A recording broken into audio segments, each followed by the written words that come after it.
I'm Mrs. Barber. Like Robin mentioned, I work for Torrey Academy. This year I'm teaching at Temecula and at La Mirada.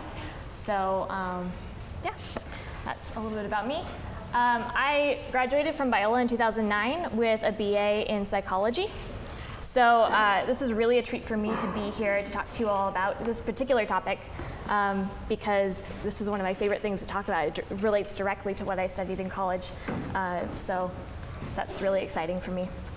So my presentation is called Study Like a Pro: How Cognitive Psychology Can Make You a Better Student. And the principles that I'm going to be using in this presentation come from a particular class that I took in my senior year, the last semester of college. And I took this class called Cognitive Psychology. It's kind of one of those classes that all psychology majors have to take. And I thought, okay, it's just going to be one of those classes. But it turned out to be one of my absolute favorite classes that I took. The reason was it was so incredibly practical. I learned so many things about how your brain works, how you remember things and recall information, and there were so many practical tips that I gained from that class that I thought, why on earth did no one tell me about this when I was in junior high or high school or something? And I could have been using these tips all along. So now I am here today to share those tips with you so that you don't have to say that when you get to your senior year in college. So hopefully this will be very practical for you and you'll have lots of things to take away from it. So first, we're going to ask cog what? If you're not familiar with what psychology is, and specifically what cognitive psychology is, so psychology comes from the word psyche, which means soul, and then the other word is logos, which we commonly translate as the study of. So in short, psychology is the study of the human soul. It's the study of all the internal processes and external expressions involved in humanness, what it means to be human. And so cognitive psychology is specifically having to deal with your brain, your head, that part of your humanness. So it's the study of how people acquire, store, transform, use, and communicate information. So that's what we're going to be talking about today. So the goal is to provide some basic information about what psychologists have discovered about the way our minds and memories operate, and to give you some key study strategies based on those psychological principles. So you'll notice up there that we have in a green box key study strategies. If you're taking notes, anything that comes up in a green box is going to be something you'll definitely want to write down. Feel free to write down anything that you find interesting, but definitely write down the stuff in the green boxes. There'll be 10 main principles, and they'll be numbered, and you'll see them come up throughout the presentation. Make sure you write those down. So the plan. I'm going to talk about the types of memory that we have. There are 3 main types: sensory, short-term memory, and long-term memory. We'll talk about levels of processing. We'll talk about forgetting, what happens when you can't come up with information that you thought you knew.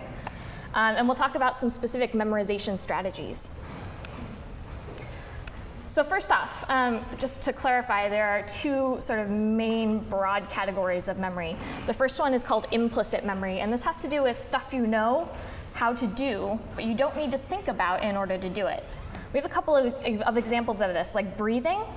How many of you know how to breathe? Good. I'm glad. Do you have to think about it in order to do it? No, you don't. You just kind of do it. Same thing with riding your bike. Have you noticed that you can go and ride your bike and take years off from riding your bike and then come back, and you might be a little wobbly at first, but you still know how to do it? Yeah, same thing. Implicit memory. It's one of those things you just don't have to think about in order to do it. Same thing with tying your shoes. The other kind of memory is called explicit memory. And basically, this is all the other stuff. It's stuff that you need to intentionally recall. So if I asked you guys, is Virginia north or south of Vermont? Do you automatically know that, or do you have to think about it? You have to think about it. So is it north or south? Awesome. Okay, so today in this presentation, we're mostly going to be focusing on explicit memory because this is what you normally work with when you're studying in school. You're working with intentionally recalling information. So that's the focus for today. So types of explicit memory. We have sensory memory.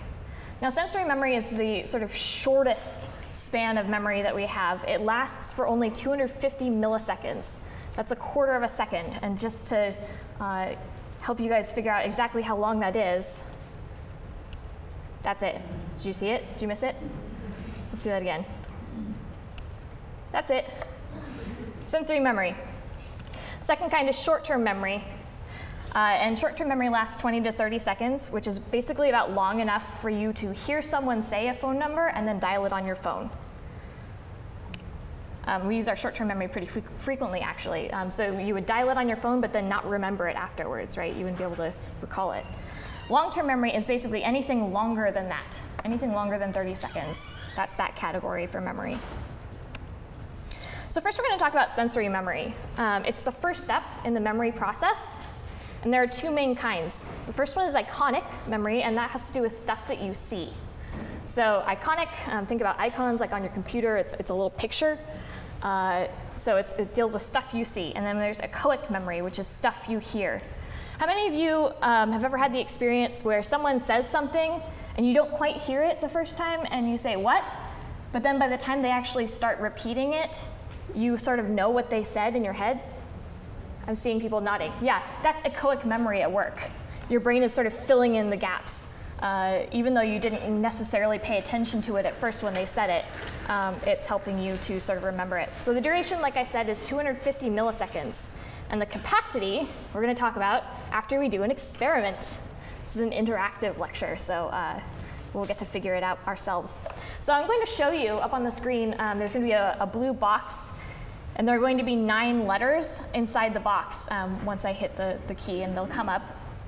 And they're only going to be up for a little less than half a second. So you're going to look at them, and I want you all to have the pen and paper ready to write something down. I'm going to give you a row to recall and write down. So there'll be 3 letters on the top, 3 letters in the middle, 3 letters on the bottom. I'm not going to tell you beforehand which row you need to memorize, but you should be able to remember the letters, or at least some of you should, even without me telling you ahead of time. You guys ready? So here's the box, and here it comes. Okay, middle row. Write it down. Write down your best guess. Okay, there's the answer. How many of you got 3 letters correct? Awesome. How many of you got 2? 1? Okay, so hopefully you at least all got 1 letter or something like it. What this shows is that you can actually have in your sensory memory all 9 letters. I could have asked you to recall any of those rows, and you could have gotten them. So we've got about 9 spaces available in your sensory memory, 9 items available. And now we have a second part of the experiment, so that was the correct answer. I'm not going to tell you what's different about this one, but just watch. Same thing, look at the letters, I'll give you a row, and then you'll write it down. So here we go. Okay, top. LMA, good job. How many of you got that right? How many of you didn't get it at all? Okay, so it's usually about fewer people who get that, and the reason is because of those red dots. Sensory memory can be sort of interrupted. If you saw those red dots, you looked at them, oftentimes that sort of information would replace the first information that you got. So you would remember the red dots and not the letters. So your sensory memory, it usually has about 9 items available. And new information, like the red circles that I put up, replace the old information. So you can't hold very much information for very long in your sensory memory. So then you want to ask, okay, so how do we manage to remember anything if our perceptual memory is constantly being wiped in order to take in more new information? And I'm going to ask you, how would you normally go about trying to remember a list of 9 letters? What are some things you would do to try to remember them?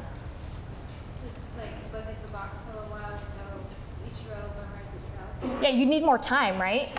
Okay, and you need to pay attention to them, look at them, actually focus on them in order to remember them.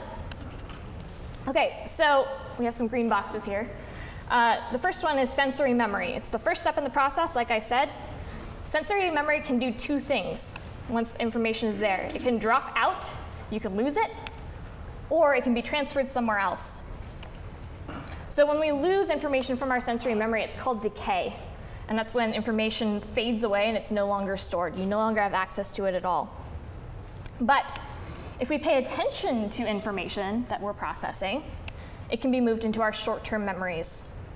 So principle 1 is pay attention. When you're studying, pay attention.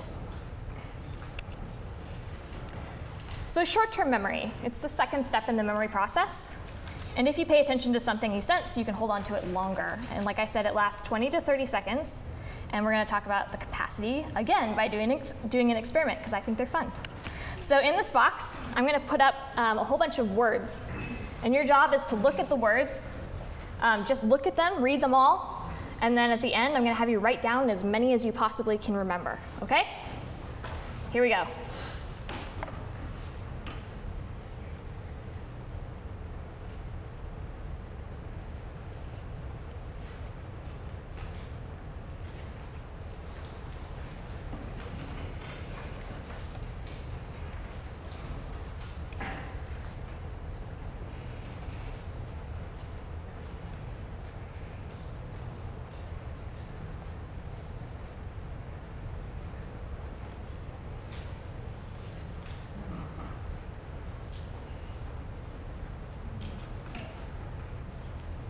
I have about 10 seconds more.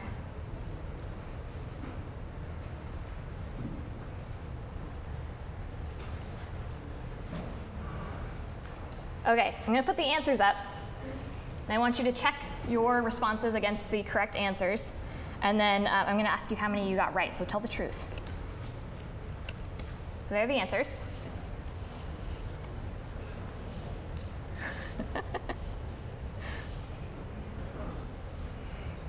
OK, how many of you got 20 right? No? All right, 15? No? 10? Woo, we got some 10. Anyone more than 10? One more than, how many did you get? 11, nice. OK, how many of you got 9? Couple, 8, 7, 6, lots of 6s, 5, OK, 4, 3, 2. Anyone get 1? One hand in the back. That's good. All right. Well, you'll notice no one really got more than 11. That's not a lot of information, right? So we say that the capacity is approximately 7 items plus or minus 2. That's the average. You're sort of really awesome if you get more than 9 or so. So if you did, give yourself a pat on the back. That's cool. So it's either items or chunks. Now what we mean by chunks is you can do a grouping of items together and actually end up memorizing more information on the whole if you chunk them together. So we could have a grouping like cat, banana, apple. That's one chunk. And we could have lemon, spider, cherry. That's another chunk. So in that way, theoretically, we could memorize, like, you know, if we had 3 items per chunk, we could memorize 7 groupings of that. So we could have 21 items, technically. So that's actually a good principle. If you need to memorize a list of things, chunk them together, group them, and you'll have an easier time. Short-term memory is coded, and by which I mean converted for use, acoustically. So what I mean by that is it's done auditorily through your hearing senses. So if I asked you how you would go about memorizing a phone number, how would you do it? Would you stare at the printed number? Or would you say the number out loud? How many of you would stare at it? 1 person, maybe 2? How many of you would say it out loud? Most everyone. So those who would stare at it probably have a very strong visual capability. Those of us who are more like the rest of the world have to hear it. And what I mean by hear it is not necessarily say it out loud. You can actually code something acoustically in your head. So if I put up a sentence or something on the board and you read it, how many of you sort of hear yourself reading in your head? Yeah, that's sort of internal acoustic coding that's going on. So that's how we put memories into our short-term memory. We do that sort of acoustically. We have to read it. We have to hear it in our heads. So like I said, it can be vocally or subvocally coded. So principle 2, when you're studying or memorizing, say the information out loud or subvocally if you're not supposed to be talking out loud, you're in study hall or something, even if you think you sound silly. It's going to help you. It will help you put it inside your head. Huh? Yeah.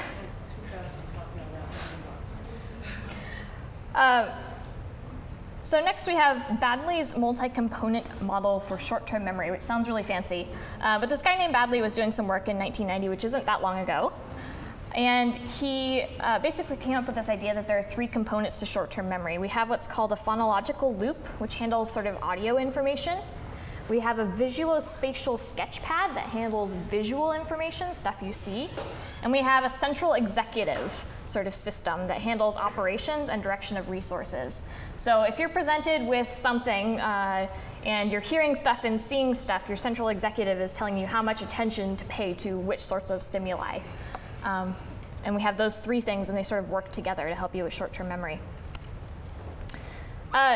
So Baddeley's experiment.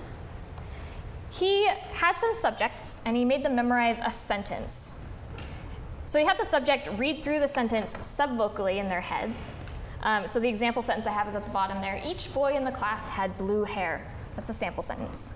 And then he asked each subject to determine whether each word in order in the sentence was a noun or not. So what would our response be for this? Each, yes or no? Boy, in the class, had, blue, no, hair, yes. It's a little tricky. Okay, so that was the task.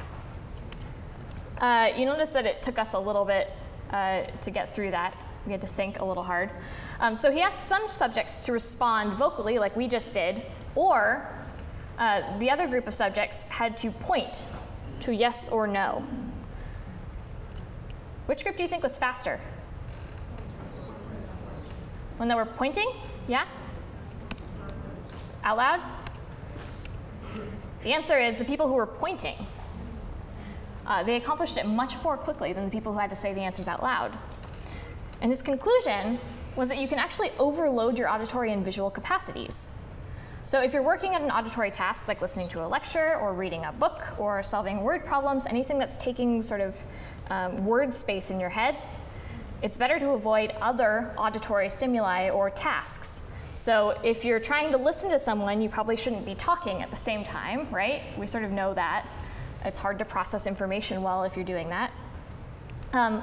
But similarly, you shouldn't multitask while studying, because it's going to hinder your ability to process the information that you're trying to learn. So listening to music, watching TV, kind of all bad ideas if you're trying to memorize information. You're using up your resources. So we had sensory memory. If we pay attention, it goes to short-term memory. And short-term memory can also do one of 2 things. It can be further processed, or it can also sort of drop down and go away. When that happens, it's called displacement. Now the idea is that the new information that you're learning and putting into your short-term memory basically just kicks out the old. You don't have enough room for it. So it gets rid of old information if you don't think it's important enough for it to stick around. But you can hold on to it longer through what's called rehearsal. And now this is sort of the basic studying idea, right? You learn information, you go over it again. That's what rehearsal is. You're just revisiting the information. And when we do that, we can put that information into our long-term memory. So long-term memory is the final step in the memorization process. And if you rehearse something, you hold on to it in your short-term memory. It can be stored for a long time. If it goes from short-term to long-term, you can hold on to it basically indefinitely. Until the day you die, you could still be remembering this information. It's anything longer than 30 seconds. That's how long the minimum is for holding that information, but it's potentially limitless. How many of you have a really good ear for songs? You remember lyrics all the time? Yeah, some of you will probably remember some songs until the day you die, right? It's really well stored in your long-term memory. The capacity is also unlimited. You're not going to run out of space in your head for long-term memories. You could, in theory, memorize as much stuff as you possibly want. It's not going to kick anything else out. But the information, what's important to remember is that it's transferred from short-term memory to long-term memory through deliberate practice of the information. You have to be really deliberate about it, rehearse. So there was this one psychologist, his name was Hellier, and he did an experiment called the modified Brown-Peterson task. So he had subjects, they were given this 3-letter series, like something like YAT, just random letters, they didn't actually make words. And then they were given an arithmetic problem to solve. And then, after they solved the problem, they were asked to recall the letters that they'd been given at the beginning. Now, the variable in this experiment was how many times the subjects repeated the letters out loud before working on the arithmetic problem. So they either did it once, twice, or 8 times. Which do you think did the best? 8 times. Yeah. So the ones who said the letters out loud more times were more accurate at recalling them later. So principle 4, the more you rehearse or study, the better you're going to be at recalling information. It's just sort of true across the board. The more you revisit, the more time you spend on it, the more attention you pay to it, the better you'll be able to recall it. So Craig and Lockhart, this is another study. They looked at concepts called maintenance versus elaborative learning, which sounds really fancy. But basically, maintenance is shallow processing. It's basically just repeating information over and over again without really being engaged in it. How many of you have had to memorize things that you didn't really care about? And you just sort of repeated it over and over and over until it kind of stuck. That's maintenance. Elaborative learning is a deeper level of processing, and it involves using the meaning of the information in order to store the information and recall it. So how many of you know or could explain what photosynthesis is? Some of you probably learned this in like elementary school, and then you revisit it again in like junior high or something. Why do you remember it? Why do you remember it? Because it's just like something that you see like every day with plants, and you just remember it. Yeah, chances are at some point when you were little, you asked someone, why are plants green? And someone gave you an answer. It was relevant to you. You wanted to know. And you see plants everywhere. It's good to understand how they work. So for those of us who were interested in that sort of thing, the idea about photosynthesis and how it all works stuck. It's the same idea. The more meaning you can bring to something, the better it's going to be to understand it. This is a poem. It's called Jabberwocky, and it's from Through the Looking Glass and What Alice Found There. So it says, "'Twas brillig, and the slithy toves did gyre and gimble in the wabe. All mimsy were the borrow goves, and the mome raths outgrabe." How many of you understand this? So you sort of understand it, okay. A lot of these words are nonsense words. They're not real, right? How easy do you think this would be to memorize? Maybe a little difficult. You have to memorize words that don't actually exist. What's a slithy tove? Anyone know? I don't know. How about this? Easy or difficult? For those of you who speak Latin, maybe it's easy. What about the rest of you? Kind of difficult, right? You can't really attach meaning to it. You just kind of have to trudge on through and memorize the words and the sounds and the letters. How about this? This is actually from one of my favorite poems. It's called The Hunting of the Dragon by G.K. Chesterton. It's in English. It rhymes. Easy or difficult? Easy. Pretty easy. So the more meaning we can get out of something, the easier easier it will be for us to memorize it and remember it later. So that's what Craig and Lockhart decided. It's elaborative learning that's going to be both easier and more effective than maintenance learning. So the principle we get from this is whenever possible, make the information you're studying meaningful. So how do you do that? You can ask, how does this apply to me? You can sort of make artificial meaning in your head. We'll talk about that a little bit later with mnemonics. But just know that that's a good thing to do. Make it as meaningful, as deep as possible. Don't just go over the information, sort of repeating it over and over. Next, you guys have probably actually heard of this principle, maybe not by this name. You've probably heard someone tell you about this in the past. This idea of encoding specificity. The idea is that you'll be better at recalling information if the context is the same as when you learned the information. So how many of you have been told if you study in the same classroom as you're going to be taking the test in, you'll do better? No one? This is like the one study skill thing I was given in high school. So the same idea, if you were chewing gum or sucking on a breath mint or something while you were studying, you should also do that while you're taking the test because it's going to help you remember. So I was told this in high school. I thought, oh, okay, this is really cool. And these things are true, kind of. So Godden and Baddeley did this experiment with scuba divers. So they had this memorization task. They gave them a list of words, and they put half of the scuba divers underwater, and then half of the other scuba divers on land. So half and half, water and land, and they gave them the memorization task. So they were memorizing either underwater or on dry land. And then they came up once they'd all gotten 100%, and they actually knew the information. They took some time off. They came back. They took half of the people that had memorized on land and put them in the water, and then half of the people that were in the water and put them on land. So there were some people that were in the same setting, and then some people that were in a different setting as when they'd learned it. And then they tested them. Who do you think did the best?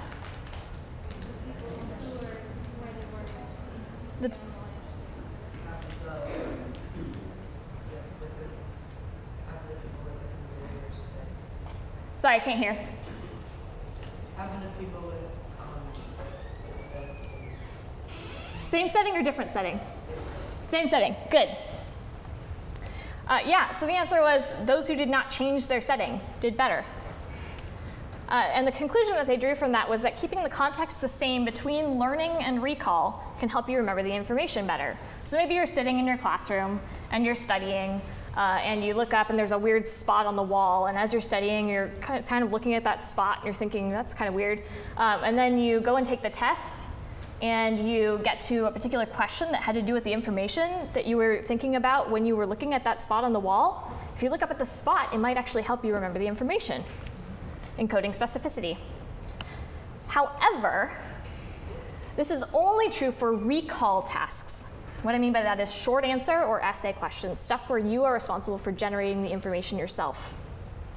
It's not good for recognition tasks. So multiple choice, true, false, matching, all of that kind of stuff, not going to help you.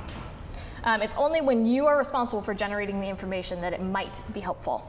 So the principle we get from this, know how you're going to be tested, because it might change the way that you study. So it's always a good idea to ask your instructor what the test is going to be like. Will there be matching questions? Will it be multiple choice? Is it essay questions? What's it going to be like? This can better help you study for the test that you'll be taking. Next, just sort of in review, we know that you need to get your information into your long-term memory. We know you need to rehearse the information in order to get it there. And we know it's easier to do that when the information is meaningful. So how can we make the most out of studying? It's a big question.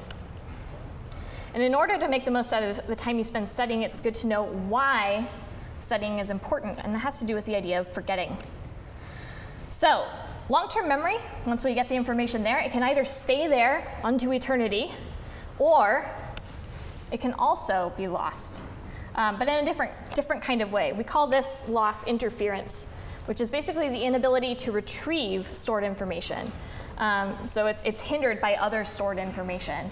So it might still actually be in your head somewhere. How many times have you been asked something and you're like, wait, I know the answer. It's somewhere. And then maybe you might actually come up with it like a minute or two later. That happens to me all the time. And this has to do with interference. I think the best way to think about this is if you think about your mind as being kind of like a forest. It has lots of different pathways. You create those pathways yourself, and you store information somewhere in that forest. So the task of recalling has to do with finding the right path, following it, and retrieving the information. Now what happens to a forest path if you don't walk down it very often? Yeah. How easy is it going to be to find the information? Not very easy. So the key is to revisit often. Make that trail nice and clear. And you should be able, in theory, to recall anything that you want to remember, as long as you revisit the information. So if you don't study something once you've learned it, you're likely to forget it. And now this fellow with the lovely beard and wonderful glasses was named Hermann Ebbinghaus, and he was really interested in the question of how likely are you to forget something once you've learned it. So he was a German psychologist. He was kind of a pioneer in the field of learning and memory and forgetting. And he came up with this, which is the Ebbinghaus forgetting curve. It's actually really well documented. All kinds of experiments back up this information. And what you need to really realize, so on the left-hand side here, we have information about retention. How much of the material do you remember? And across the bottom is time elapsed. So how many hours or days since the time when you learned it. Where does the biggest decrease occur? Right at the beginning, right? Within the first 24 hours, you're going to lose about 70% of the information that you learned. That's a huge amount of information that you lose within the first 24 hours if you don't rehearse within those 24 hours. So if you just relied on your learning process, if you're going to be tested the next day on some information, how well would you do? Really poorly, right? And you'll notice even between day 1 and day 2, it's only about a 7% decrease. So after that first, that first 24 hours, that's where the most damage is done. It's not going to really be much different between 2 days and even 31 days later, the amount of information you'll be able to recall. So within 24 hours, you lose about 70% of what you learned, and you will remember almost the same amount of information 2 days later as you will 31 days later. So how can you avoid this? Principle 7 is space out your rehearsals. So this is another version of the forgetting curve. The red line is sort of the original first day drop-off. The first green line represents what would happen if you rehearsed within the first day. And if you only did that one rehearsal, that first green line there would be your trajectory of forgetting after that one rehearsal. What happens if you rehearse again? It goes back up to 100 and more slowly drops off, right? And a third time, you're not actually losing that much information at all by that point, right? So the idea is if you space out your rehearsals, you'll be able to remember information longer and lose less. So what happens if you cram? How many of you crammed for a test before? Yeah. Is it a good idea? No. Lots of reasons why it's not a good idea. This chart shows you a really good reason why it's not a good idea. So if you just study for, let's say, a 3-hour block of time the day before your test, you're likely to lose a lot of that information come test time, especially if you don't look at it again before the test. So what should you do instead? Here's some practical steps. First one is rehearse within 24 hours of learning the information. And actually, immediately after class time is a really great time for that. You'll learn the information, you look at your notes from class, and it's actually going to really help you just to go over the information right away. You'll avoid losing a ton of information that way. Number 2 is figure out when you're going to be tested. If you have a syllabus, look ahead, see when you're going to need to be able to recall that information. And you'll use that for step 3, which is to rehearse again at equal intervals between now and test time. So you're going to want to plan for at least 2 rehearsals between that first 24-hour rehearsal and your test time. And it'd probably be a really good idea to study pretty close to before your test as well, just so you're nice and fresh. But that's actually going to give you the best likelihood of remembering all the things that you need to remember if you space it out that way. Principle 8 is sleep. So another reason why you shouldn't cram is because our brains need sleep in order to properly process material for long-term storage. So sleep-deprived people perform poorly on memory-related tasks. How many of you have had a really bad night's sleep and then noticed yourself sort of stumbling over words, not being able to come up with the right thing that you were trying to say? Yeah? Yeah. You know this firsthand. Sleep is important. It helps you consolidate information that you've learned and makes it less vulnerable to interference. So if you spread your study schedule out over several days, it gives your brain, through sleep, the opportunity to sort of place the information in a place where you'll be able to remember and recall it. It puts it in a logical place, and you can sort of come up with it again later when you need it. So you can study effectively by rehearsing regularly, avoiding cramming, and getting some sleep. So we know how to retain the information, but what if we're having trouble getting the information in the first place? 3 things I'm going to suggest: notes, meaning, and mnemonics. We'll go over each of these things. So principle 9, if you know that you're going to be tested on something, take notes on it during class. Very important. Notes are helpful because they kind of work for you in all the right ways. They require physical effort, you actually writing, and actually I do recommend actually writing it out rather than using a computer to type. It involves a different sort of mental process, and it's going to be more personal for you if you actually write it in your own hand. So it requires physical effort, it requires mental processing, evaluation of the meaning of the information that you're hearing, and it involves both a visual and acoustic output. So not only are you going to be writing and seeing what you're writing, you're also going to have that added value of like being able to read the words in your head as you go. So you're involving sort of all of your processing senses in all the right ways when you take notes. So, second one is meaning. We already said if you know that something is more meaningful to you, it's going to be easier to remember. If it's interesting or relevant or personal, you'll automatically have an easier time remembering it. So if you can make information more meaningful to you, that's great, if you can automatically do that. But if you can't, what you need to do is learn how to manufacture meaning. And how do you do that? Glad you asked. Through mnemonics. So principle 10 is use mnemonics. They're very, very helpful. A mnemonic is it comes from the Greek word mnemon, which means mindful.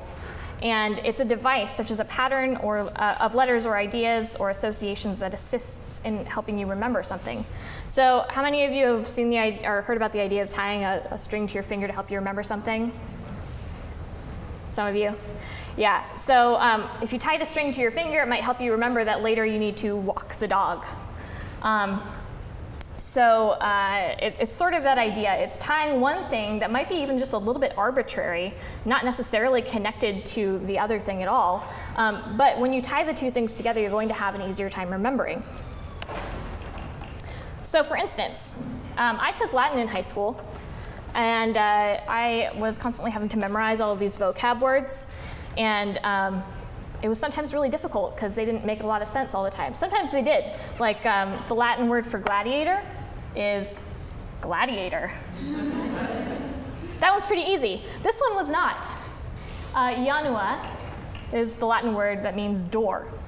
But I found a way to help myself remember this because I noticed that the word Janua looks like the word iguana. So I pictured an iguana. And you're asking now, okay, how is this going to work? All I had to do was picture the iguana walking through a door. And all of a sudden, I had this really strong visual image. So every time I see the word Ianua, I automatically think door. I think the iguana walks through the door. And I will remember this word for the rest of my life. I probably can't get rid of it. Like, it's so tied to my brain now. I'm just going to remember it always. And it might not work for you. You might think this is really silly. But that's the beauty of mnemonics. It's about what works for you. So mnemonics is the art of tying things together in your mind. And it's all about what works for you. It doesn't matter if it works for anyone else or not. If it works for you, go for it. Even artificial arbitrary connections work. And what they do is they help you put information in your head, keep it there, and then find it again when you need it. So they can be used to help you remember a wide variety of information, like where you parked your car at Disneyland. How many of you have trouble with that? You're like wandering around there and you're like, I don't know where my car is. Mnemonics can help you with that. The categories in the biological classification system can help you with that. your mom's birthday, if you tend to forget that sort of thing, mnemonics can help you. So types of mnemonics we're going to talk about: acoustic, which has to do with like songs and rhymes and rhythms. You're probably pretty familiar with those. Also visuospatial, which are less common, and then linguistic mnemonics is the final category. So the first one, acoustic, they are audio cues that help you to remember something. So example, the alphabet song, A, B, C, D, E, F, G. Great. So you guys all know this. Did you know that this is also the tune to another song? What song? Twinkle, Twinkle, Little Star. Did you know that? How many of you didn't know that? Yeah, it's like this revelation. You're like, oh my gosh, it's the same song. So that's kind of how that works, right? If you can tie information to something you already know, you're going to remember it. How about this one? What's the rule about spelling words with IE and EI in them? When sounding like A as in, hey, you guys know stuff. This is awesome. All right, how about this one? Which way do you turn a faucet knob to turn water on? Righty-tighty, lefty-loosey. Excellent. You guys are already, you know this stuff. It's all the stuff that's sort of, not linguistic, acoustic, stuff you hear, rhymes, rhythms, things like that. They're all going to help you. So if you can put something that you need to learn to music, that is one of the best possible ways you're going to be able to memorize it and remember it. So you can also, actually, there are lots of mnemonics online if you want to search for that sort of thing to help you remember all kinds of stuff. So if you're having trouble, you can always search and see what you come up with. The next one is visuospatial. So these are visual or pictorial cues that help you remember something. Like the Ianua example with the, so I pictured the iguana in the door. It's a strong visual image. So there are two other kinds that I'm going to talk about. There's one that's called the method of loci, and the other one is peg words. So the method of loci has to do with you being able to picture yourself in a place. Usually you pick your house, and what you're going to do is you're going to start in your bedroom, and you're going to move all the way out to the front door. So if you can picture yourself doing that and picture all the places in between, you can use the method of loci. This is really helpful for remembering lists of things. Like if you're going to the grocery store and you're trying to remember what you need to get, you can remember it this way. So let's say you need to remember to buy eggs, milk, tomatoes, and crackers. You're picturing yourself in your bedroom, and all of a sudden you look at your bed and there are eggs cracked all over your bed. It's all a goopy, runny mess. And then you walk out of your bedroom and you are passing by the bathroom and you notice that the faucet is on, but there's milk pouring out of the faucet all over the floor. And then you're like, oh, I need to get out of here, and you're like going towards the front door, and someone has thrown tomatoes on the wall and they're just sort of sliding down, and it's really goopy and gross. You finally make it out to your car, someone's crumbled up crackers all over your car and there are pigeons on it eating the crackers. So if you can start in your room and remember all of those images, you can remember exactly what you need to pick up from the grocery store. And the idea behind this is the stronger the image, the better. So that's why I'm telling you all these things are like ruined, the egg's cracked and that sort of thing. It's a more dramatic image than just a nice little crate of eggs sitting on your bed. So the stronger you can make the image, the better. That's the basics of the method of loci. Next is peg words. How many of you have heard this rhyme before? 1 is a bun, 2 is a shoe, 3 is a tree. Anyone? Okay, we don't use this actually a lot in our culture, but British people use it a lot for some reason. So it's this rhyme. Each number from 1 to 10 has a corresponding item. So bun, shoe, tree, door, that sort of thing. And so it sort of relies on you memorizing this ahead of time and having these items memorized. But if you have them memorized, you can use them to help you remember things, just kind of like in the method of loci system. So if you need to remember, for instance, that you need to email your instructor and feed the cat and write your English essay on Shakespeare, you can remember them by bun, shoe, tree. So you can picture your instructor with a big cinnamon bun on top of their head, looking kind of confused. You can picture the cat in Dorothy's ruby slippers, standing there. You can picture William Shakespeare sitting in a tree writing poetry and hanging his poems on the tree branches. So if you're an imaginative visual sort of person, this is a really good method. and it can help you remember things. However, it does require you to have memorized the pegs upon which you're going to be hanging the info in the first place. So you do need that sort of rhyming peg system in the first place to be able to use it. The last is linguistic mnemonics. These are word-related cues that help you remember something. So we use acronyms all the time. What does HOMES help you remember? The Great Lakes, right. So you probably maybe used that in school already. How about Roy G. Biv? Red, orange, yellow, green, blue, indigo, violet. There we go. Yeah, so color spectrum, right? So we're familiar with these. You can sort of make them up on your own too. Again, it's just kind of arbitrary. How do we remember Roy G. Biv? Like, what's that related to? How are you supposed to remember that? But we do for some reason, and we remember that it's related to colors. So you can do the same thing with your own information that you need to remember. The other kind we use is acrostics. So how about elephants get big dirty feet, or every good boy does fine? What is this for? Treble clef, yeah. So the lines on the treble clef, which notes they are. How about kids playing chess on freeways get squashed? I really love this one. Anyone? It's the biological classification system. Kingdom, phylum, class, order, family, genus, species. This is one of my favorite ones. I just think it's a great image. And we also had this one. My very excellent mother just served us nachos, or if you're old school, 9 pizzas. It's the planets, you're right. So the planets in the solar system in the correct order. These are really useful, and like I said, you can pretty easily come up with them on your own. And it doesn't matter if they make sense to anyone else. If they make sense to you, that's all you need. So a few tips for mnemonics. Like I already said, personalize them. What works for you works for you. It doesn't need to work for anybody else. Another thing, don't make them so complicated that you won't remember them. That can be a problem. The image is like way too complex and there's too many things going on and you're like, I can't remember all the details. Or they can be so general and kind of vague that they might point you to the wrong piece of information. That's bad too. So you need to sort of find that balance. It's specific enough that it's not going to point you to the wrong information, but it's general enough that you're not going to forget it. You also need to rehearse your chosen mnemonics every time you study. That's very important because if you only rehearse your mnemonics once and you've been rehearsing the information, for a month already or something, the mnemonics just really aren't going to help you that much. So rehearse those as well. The next, the more processes you can get involved in each cue, the easier it will be to remember.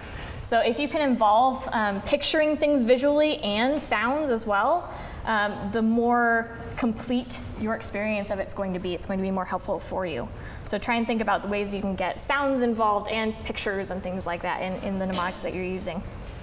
Next, figure out which kinds work best for you for different kinds of information.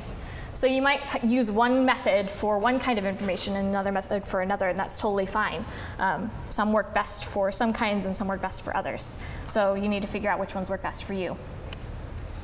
So in review, your brain is a really amazing instrument, and you should try to make the most out of its abilities. So this is just sort of a summary of the 10 principles in case you miss any of them.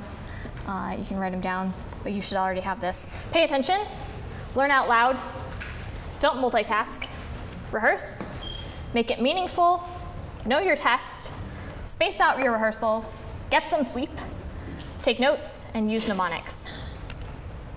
But most importantly, use your brain to glorify God. These tips can help you become a better student in some ways. You can get better grades. You can get into a better college maybe by getting better grades, but that's not actually the point. I think Dr. Reynolds told you in the last lecture, what is the point?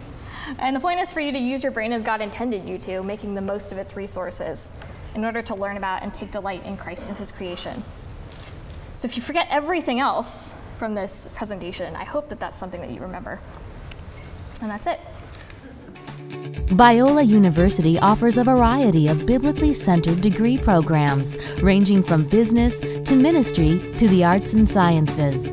Visit biola.edu to find out how Biola could make a difference in your life.